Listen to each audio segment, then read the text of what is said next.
يجوز إطلاق لفظ طبيعة على الأشياء؟ نقول هذه مناظر طبيعية وهذا عصير طبيعي، هل هذا يجوز شرعا؟ نحن لا نرى مانعا بصورة عامة، ولكن مش في كل مكان يجوز ما يجوز في بعض الأحيان. إذا أنت تتكلم بهذه الكلمة في مجتمع إسلامي الذي يؤمن بأن هذه الطبيعة خلقها الله عز وجل بقدرته وحكمته، ففي هذا المكان ما في مانع أن تقول الطبيعة، لأن كلمة الطبيعة مشتقة من لفظ الطبع، وهذه اللفظة هي عربية، فطبع ربنا فلانا على شيء كذا، فصارت هذه الخصلة فيه طبيعة، فهذا ما فيه استنكار. لكن من أين يجي الاستنكار؟ لأن هذه اللفظة يستعملها الملاحدة، فيقول الطبيعة فعلت كذا، والطبيعة تصنع كذا، والطبيعة تطور كذا، وإلى آخره. فإذا كان المتكلم يتكلم بهذا الكلام في مكان لا يفيد السامعين بأنه يقول ما لا يجوز شرعا، عرفت كيف؟ فيجوز أن يتكلم بهذا الكلام إذا كان الحاضرون يفهمون منه ما لا يريد. أما إذا كان الحاضرون يفهمون منه القصد الحسن فهذا ما في منه مانع. يشبه هذه الكلمة تماما كلمة تستعمل الصدفة. والله صدف أني التقيت مع فلان، نفس الجواب. الصدفة يستعملها الملاحدة، صدفة وجد هذا الكون، صدفة وجد هذا النظام الدقيق الذي حير عقول علماء الفلك والجغرافيا والطبيعة. لكن من ألد الكفر وأشده أن يقال أن هذا الكون المنظم بهالدقة وجد هيك طفرة صدفة. فإذا يقال في كلمة صدفة ما يقال في لفظة الطبيعة، وهذا كله يدخل تحت قاعدة إسلامية مهمة جدا، هي التي تقول كلموا الناس على قدر عقولهم، أتريدون أن يكذب الله ورسوله؟ فالإنسان لما بده يتكلم كلمة قبل ما يلفظ بها يجب أنه يديرها في ذهنه، يا ترى إذا قال كذا شو راح يكون أثرها، وإذا حولها إلى لفظة أخرى إلى آخره. بعدين يعتمد على واحدة بعد أن درسها دراسة أسرع من كمبيوتر آخر الزمان. لذلك لما جاء في الحديث الصحيح في مسلم أن النبي صلى الله عليه وآله وسلم أعطى نعليه لأبي هريرة وقال له خذهما، فمن لقيته فبشره بأن من قال لا إله إلا الله دخل الجنة. ولحكمة يريدها الله كان أول من لقيه عمر بن الخطاب الفاروق، فقال له الكلمة هي، فهاج عمر وكبر عليه الأمر ودفعه في صدره ورماه على استه على دبره، فنهض أبو هريرة وهرب يركض وعمر يركض خلفه، حتى دخل أبو هريرة على رسول الله وخلفه عمر. يا رسول الله أنت أمرت أبا هريرة أن يقول للناس كذا وكذا؟ قالوا نعم. قالوا يا رسول الله إنهم إذا يتكلوا، دعهم يعملون. قال عليه الصلاة والسلام فدعهم. ما كلف أبا هريرة أن يتمم تبليغ الرسالة السابقة، لأن وجد الحق مع عمر. كما تعلمون قد قال عليه السلام في حقه لقد كان في من قبلكم محدثون أي ملهمون، فإن يكن في أمتي فعمر. ولذلك جاءت آيات موافقة لبعض اقتراحاته.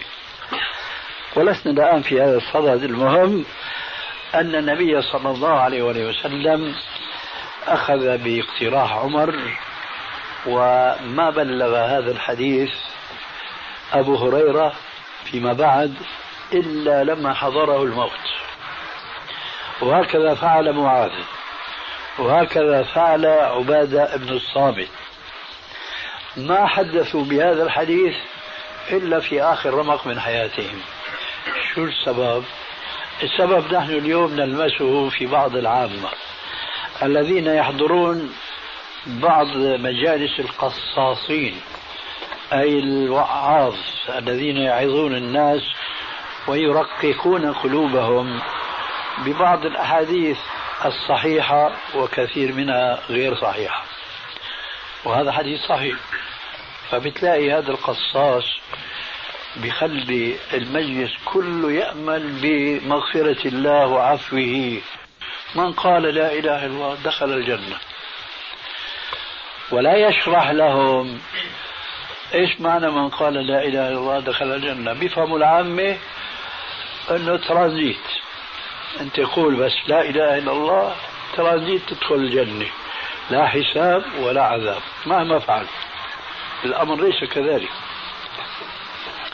لذلك كلموا الناس على قدر عقولهم. إذا رويت هذا الحديث في مجلس عام كهذا المجلس الذي جرنا الكلام إلى ذكره، فلا بد من بيان المقصود منه حتى لا يغتروا. وسبحان الله هناك حديث صحيح بيقول الرسول عليه السلام: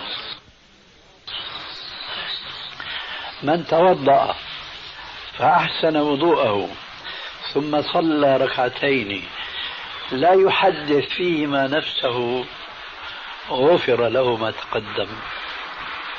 ثم قال عليه السلام، وهذا من غرائب الأحاديث: ولا تغتروا، ولا تغتروا تقولوا أنا صليت ركعتين بعد ما أحسنت الوضوء خلاص إنا فتحنا لك فتحا مبينا ليغفر لك الله ما تقدم من ذنبك وما تأخر. لا، ليه؟ لأنه كل الأحاديث التي تأتي في باب الترغيب يجب أن تتذكروا فيها الحقيقة التالية. مثلا الحديث المشهور: من سبح الله دبر كل صلاة 33 وحمد الله 33 وكبر الله 33 ثم قال تمام 100: لا إله إلا الله وحده لا شريك له له الملك وله الحمد على كل شيء قدير، غفرت له ذنوبه وإن كانت مثل زبد البحر. إذا مجرد ما نصلي صلاة ونسبح ونحمد ونكبر 33 وآخرها شهادة لا إله إلا الله خلاص غفر لنا. لا تغتروا. لما؟ لأنه هذا الذكر ما قال من قال مطلقا من سبح من حمد، وإنما قال بعد الصلاة دبر كل صلاة. إذن هذه مربوطة بتلك. ترى هذه الصلاة التي صليناها كاملة ولا ناقصة؟ ما أحد يستطيع أن يقول عن صلاته مهما كان زاهدا مهما كان صالحا، ما يستطيع أن يقول أنه أنا صليت صلاة مثل ما الله بده ومثل ما رسوله بين لنا، قال صلوا كما رأيتموني يصلي. ما أحد يستطيع أن يقول هذا أولا. ثانيا، لقد قال عليه الصلاة والسلام: إن الرجل ليصلي الصلاة ما يكتب له إلا عشرها 9 8 7 6 5 ربعها نصفها، بالكثير ايش النصف. وين راح النصف الثاني؟ راح بالتفكير بالإسراء باللحن إلى آخره. أنا بقول هنيئا لمن كتب له اليوم نصف الصلاة. هذا الذي كتب له نصف الصلاة وعاد يسبح وخاصة مثل ما رأيت اليوم واحد بيعمل هيك، وهذول تشوفون كثير، أو بالسبحة، هذول غفر الله له ما تقدم من ذنبه، هيهات هيهات ما توعدون. لذلك أحاديث الترغيب كلها إنما هي تشجيع لذكر الله عز وجل وفي الحدود التي شرعها الله، ثم لكل إنسان من هذا الفضل ما يتناسب مع تحقيقه للعبادة التي كان هو في صددها. فإذا نعود إلى الحديث، من قال لا إله إلا الله دخل الجنة. أولا من قال، هل يعني مجرد قول ولا عقيدة؟ عقيدة. أي إذا معنى الحديث من قال معتقدا، مش من قال متلفظا. هذه ما أظن فيها إشكال عند عامة الناس، لكن انظروا ما يأتي. من قال لا إله إلا الله إذا المعنى معتقدا. طيب ولا إله إلا الله فاهما ولا بدون فهم؟ بفهم. هون بقى المشكلة الكبرى، أكثر المسلمين إلى اليوم لا يفهموا معنى لا إله إلا الله. وأنا أعتقد من تقصير الجماعات الإسلامية اللي تكلمنا اليوم بكلام عام حينما تكلمنا عن حديث الفرق 63 73 والفرقة الواحدة هي الناجية. أنا أقول الآن كل الجماعات الإسلامية لا تدندن حول هذه الشهادة الطيبة، الكلمة الطيبة، لا تتكلم حولها أبدا. وبخاصة أن الله عز وجل أمر نبيه فقال له فاعلم أنه لا إله إلا الله. ترى فاعلم هذا أمر بأمر مستحب، هذا أمر بأس الإسلام، أصل الإسلام الذي ما بعده قام عليه. فاعلم أنه لا إله إلا الله. المسلمون اليوم لا يعلمون كما أمرهم الله معنى هذه الشهادة التي قال الرسول دخل الجنة. والآن نمضي ولا نقف هنا. نفترض الآن أن زيدا من الناس عالم معنى لا إله إلا الله، والمعنى الملخص هو أنه لا معبود بحق في الوجود في الكون كله إلا الله. أي كما جاء في بعض الأحاديث من قال لا إله إلا الله وكفر بما سواه. ما يكفي أنه يعتقد أن الله واحد في ذاته، واحد في عبادته، واحد في أسمائه وصفاته. يجب أن يكفر بكل ما على الأرض قديما وحديثا من المعبودات بالباطل. حينئذ هذا يكون قد علم معنى لا إله إلا الله. الآن نفترض جيد من الناس فهم المعنى الصحيح ليه فاعلم أنه لا إله إلا الله، والرسول يقول من قال لا إله إلا الله دخل الجنة. لا شك دخل الجنة إذا مات على ذلك. فمن يضمن أن يموت على ذلك؟ إذن مجرد القول بالشهادة والاعتقاد بالشهادة مع الفهم للشهادة مش معناها دخل الجنة يقينا، إلا بشرط أن يموت على ذلك. ولذلك قال عليه السلام من مات في حديث آخر وهو يشهد أن لا إله إلا الله دخل الجنة. في أحاديث أخرى مخلصا من قلبه. هذا يعني المعاني التي أشرنا إليها آنفا. طيب ولو فعل 99 معصية جمع كل هذه الشروط، فهل يدخل الجنة ولو فعل كل هذه المعاصي؟ الجواب نعم. أيضا الجواب نعم، لأن هذا وقع. كان رسول الله صلى الله عليه وسلم يوما خارج المدينة ومعه أبو ذر، فأوقفه في مكان وابتعد قليلا، فسمع صوتا. أبو ذر سمع صوتا وهو في المكان الذي أوقفه الرسول عليه السلام فيه أو عليه، ثم رجع الرسول صلى الله عليه وسلم إليه. فقال عليه السلام: أتاني جبريل آنفا فبشرني وقال لي: بشر أمتك أن من قال لا إله إلا الله دخل الجنة. قال الرسول: قلت يا جبريل وإن زنى وإن سرق؟ قال: وإن زنى وإن سرق. لما روى الحديث رسول الله إلى أبي ذر عن جبريل، مع أن الرسول سأل وإن زنى وإن سرق وأجابه جبريل وإن زنى وإن سرق، يعني هاله الأمر. فقال أبو ذر بدوره للرسول عليه السلام: وإن زنى وإن سرق؟ ماذا يسعى الرسول أن يقول بعد أن الرسول مرسل من الله جبريل إلى محمد ويقول له بشر، ويسأل الرسول جبريل يقول له وإن زنى وإن سرق ويعطي جواب وإن زنى وإن سرق؟ شو بيصعب إذا قال أبو ذر للرسول مثل ما قال الرسول لجبريل بده يقول له وإن زنى وإن سرق؟ لكن لا يزال في شيء. قال له وإن زنى وإن سرق؟ قال وإن زنى وإن سرق؟ قال وإن زنى وإن سرق؟ قال وإن زنى وإن سرق رغم أنفك يا أبا ذر.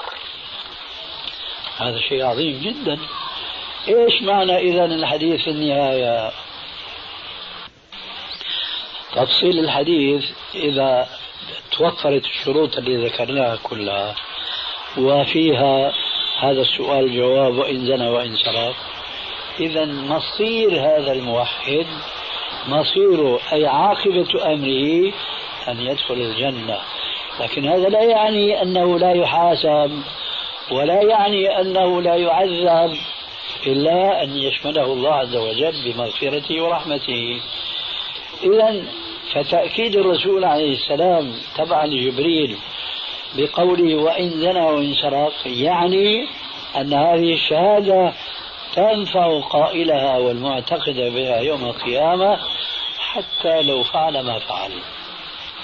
لكن كونه يحاسب أو كونه يعذب على ما اشترح من المعاصي هذا أمر ثاني، هذا يبقى مطويا. لماذا؟ لأن الله عز وجل هو وحده الذي يعلم حقيقة كل من يشهد أن لا إله إلا الله. هل يا ترى قام بحقها، قام بواجبها كما جاء في الحديث الصحيح الذي رواه البخاري ومسلم من حديث أبي هريرة رضي الله تعالى عنه قال قال رسول الله صلى الله عليه وسلم: أمرت أن أقاتل الناس حتى يشهدوا أن لا إله إلا الله وأن محمدا رسول الله، فإذا قالوها فقد عصموا مني دماءهم وأموالهم إلا بحقها وحسابهم على الله. إلا بحقها. ترى هل هؤلاء الذين يقولون لا إله إلا الله بعد الشروط والأوصاف التي قلناها آنفا على التسلسل السابق قاموا بحق هذه الكلمة الطيبة أم لا؟ فإن كانوا قاموا بحق هذه الكلمة فهم الذين يدخلون الجنة بدون عذاب، لكن لا نقول بدون حساب. والرسول عليه السلام يقول في الحديث الصحيح في البخاري: من نوقش الحساب عذب. من نوقش الحساب عذب. إذن هؤلاء المسلمون الذين يشهدون أن لا إله إلا الله وتحققت الأوصاف التي ذكرناها كلها وقاموا بحقها، حقها طبعا القيام بما فرض الله والاجتناب عما نهى الله، وهذا باب واسع جدا جدا. فإذا قاموا بالحق دخلوا الجنة بدون عذاب، لكن ليس معنى ذلك بدون حساب. لماذا؟ لأن دخول الجنة بدون حساب يتطلب القيام ببعض الفضائل من الأعمال. وتصوروا لا يمكن لحاسوب لكمبيوتر مهما كان ضخما ومهما كان دقيقا أنه يعطينا عدد أهل الجنة، سيكون عددهم من يوم خلق الله آدم إلى أن تقوم الساعة بلايين البلايين البلايين إلى آخره، لا يعلم عددهم إلا الله عز وجل. من هالبلايين البلايين بدهم يدخلوا الجنة، قديش عدد الذين يدخلون الجنة بدون حساب؟ 70,000. 70,000 فقط يدخلون الجنة بدون حساب طبعا ولا عذاب. قال عليه الصلاة والسلام ذات يوم وهو في المسجد: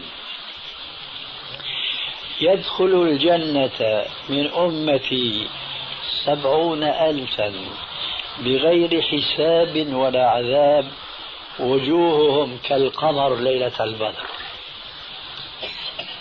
ودخل إلى الحجرة وترك الناس بعد أن ألقى فيهم هذا الحديث، فأخذوا يتظننون ويتحذرون حزيرة: مين هذول؟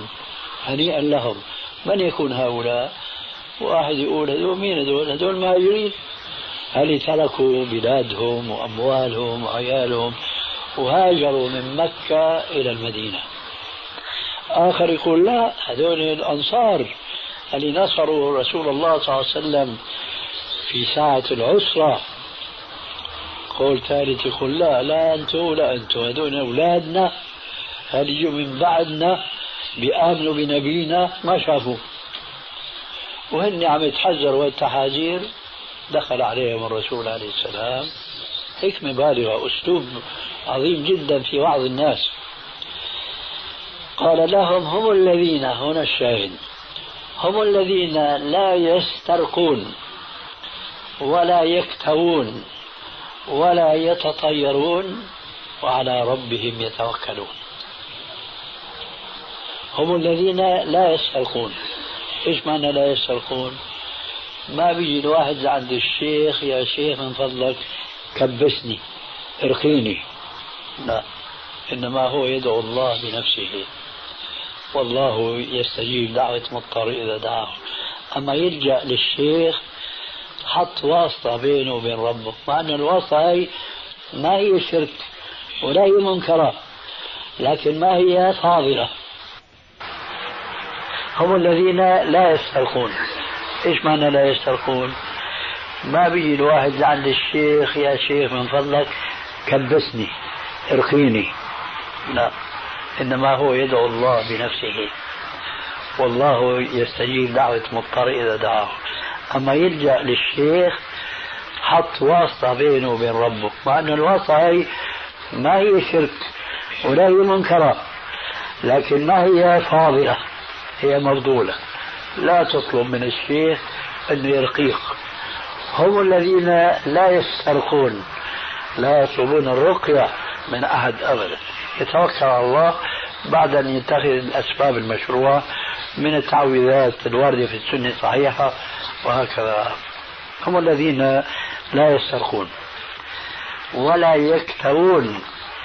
الكي عرف العرب بطب الكي منذ قديم إلى اليوم، والحقيقة أن النبي صلى الله عليه وسلم مدح الكي كوسيلة طبية عربية، وذكر في بعض الأحاديث نعم هكذا يعني. لا، ذكر أنه العلاج في 3 أشياء: شرطة محجم، وكي بنار، وتلاوة قرآن، أو كما قال عليه السلام. نعم، شربة عسل. نعم. خلاصة أن الرسول عليه السلام أحسن الثناء كعلاج على الكي، لكنه قال في آخر الحديث: وأنهى أمتي عن الكي، وأنهى أمتي عن الكي. لماذا؟ لأنه تعذيب بالنار، ولا يعذب بالنار إلا رب النار. ولذلك وقع في زمن علي رضي الله تعالى عنه أن بعض الشيعة غلوا فيه واعتقدوا فيه نوع من الألوهية، فارتدوا بذلك عن دينهم فأمر بحرقهم بالنار. ولما بلغ خبره إلى عبد الله بن عباس قال لو علمت ذلك لمنعته من أن يعذبه بالنار، لأني سمعت رسول الله صلى الله عليه وسلم يقول لا يعذب بالنار إلا رب النار. فمن أجل أن الكي فيه تعذيب بالنار نهى، مع أنه فيه فائدة للمعالجة لبعض الأمراض. قال هم الذين لا يسترقون ولا يكتوون ولا يتطيرون وعلى ربهم يتوكلون. التطير معروف عندكم وهو التشاؤم، وهذا مع الأسف يعني منتشر بين المسلمين بسبب جهلهم بدينهم ورجوعهم إلى الجاهلية القديمة بسبب أنهم ما تثقفوا بثقافة الإسلام الصحيحة. ومثل هذا التطير مثله تماما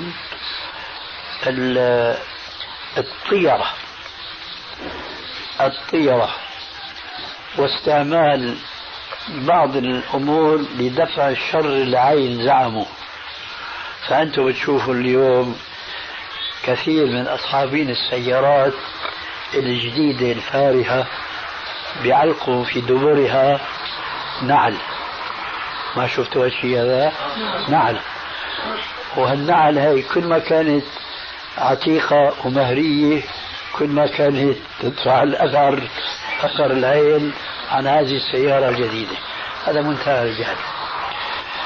الطيرة في الإسلام محرمة، وهي مشتقة من الطير، وكانت من عادات الجاهلية.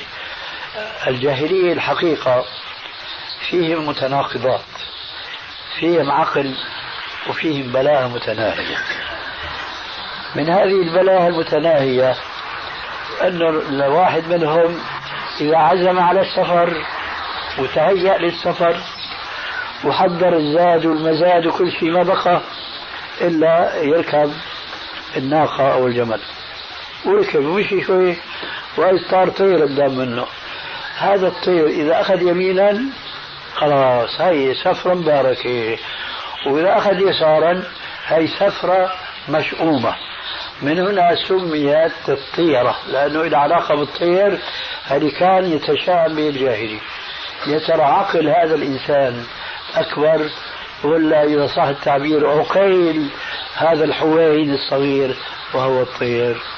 لا شك شجاع الله عز وجل كما قال ولقد كرمنا بني آدم وحملناهم في البر والبحر وفضلناهم على كثير ممن خلق تفضيلا. لا شك أن هذا الإنسان خير من هذا الطير. كيف صار الطير الصغير قائد لهالإنسان الكبير؟ هذا من عجائب ما وصل به انحطاط العقل الجاهلي. طيب ما بالكم اليوم يا معاشر المسلمين راجعتم إلى الجاهلية فبتعلقوا هذا النعل شان المحافظة على السيارة. شو تأثير هذا؟ قال برد العين، هيك بيقولوا النعلة بترد العين. ما برد العين إلا الله وإلا ما شرع الله، وهكذا. الخلاصة لقد يعني شردنا كثيرا وكثيرا جدا عن موضوع. وين كان الموضوع؟ الطبيعة. إذن كان الموضوع في الطبيعة، ثم أردفناها بالصدفة، ثم أوردنا الحديث وكيف أن السلف تحرجوا من تحديث بهذا الحديث إلا في آخر وفاتهم. لماذا؟ حتى لا يساء الفهم للحديث النبوي. فما بالك تقول أنت الطبيعة أو الصدفة؟ يجب أن نقولها بحذر حتى ما يفهم الناس شيئا لا تريده أنت. لأن الرسول وافق أخيرا على اقتراح عمر أن هذا الحديث لا ينبغي إذاعته هكذا خشية أن يساء فهمه. وقد عرفنا ما هي الشروط أن تتوفر في الذي يشهد أن لا إله إلا الله ليكون ناجيا من العذاب، يدخل الجنة بدون عذاب. فهمنا هذا. أما بدون حساب 70,000 بس صفتهم هم الذين لا يسترقون ولا يكتوون ولا يتطيرون وعلى ربهم يتوكلون.